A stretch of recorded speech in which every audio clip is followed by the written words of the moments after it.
આજે વિશ્વ ઇમરજન્સી દિવસના નિમિત્તે અમે ધીરજ હોસ્પિટલ સુમનદીપ વિદ્યાપીઠ યુનિવર્સિટીમાંથી બેઝિક લાઈફ સપોર્ટની ટ્રેનિંગ આપવા માટે વડોદરાથી લઈને છોટાઉદેપુર સુધીના દરેક નાના મોટા પીએચસી, સીએચસી અને નાના નાના ફાઉન્ડેશનોને કવર કર્યા છે.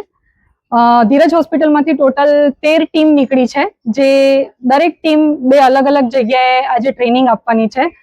અને આ વિશ્વ ઇમરજન્સી દિવસ નિમિત્તે અમારો હેતુ એ છે કે દરેક વ્યક્તિ બેઝિક લાઈફ સપોર્ટ કે ઇમરજન્સીમાં 108 આવે ત્યાર સુધી માણસને સર્વાઈવ કઈ રીતે રાખી શકે. પ્રજાપતિ શૈલવી, ધીરજ હોસ્પિટલમાં નર્સિંગ ડિપાર્ટમેન્ટમાં અસિસ્ટન્ટ નર્સિંગ સુપરિન્ટેન્ડન્ટ છું. આજે 27 મે વિશ્વ ઇમરજન્સી દિવસે અમે જબુગામ સબ સેન્ટરે CPR ટ્રેનિંગ પ્રોગ્રામ આયોજિત કર્યો છે ધીરજ હોસ્પિટલ દ્વારા.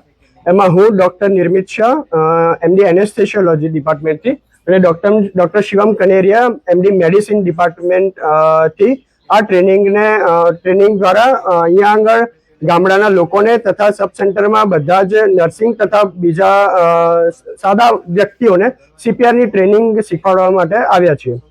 હવે આ CPR શું છે? CPR એટલે માં અમે માણસ કોઈ જગ્યાએ તમને પડી ગયો હોય કે કંઈ પણ બેહોશ થઈ ગયા હોય તો એને આપણે કઈ રીતે જીવાડી શકીએ, જ્યાં સુધી તમને કોઈ મદદ, કોઈ એમ્બ્યુલન્સ નથી આવતી ત્યાં સુધી એ ટ્રેનિંગ આપીએ છીએ. તો આ ટ્રેનિંગમાં અમે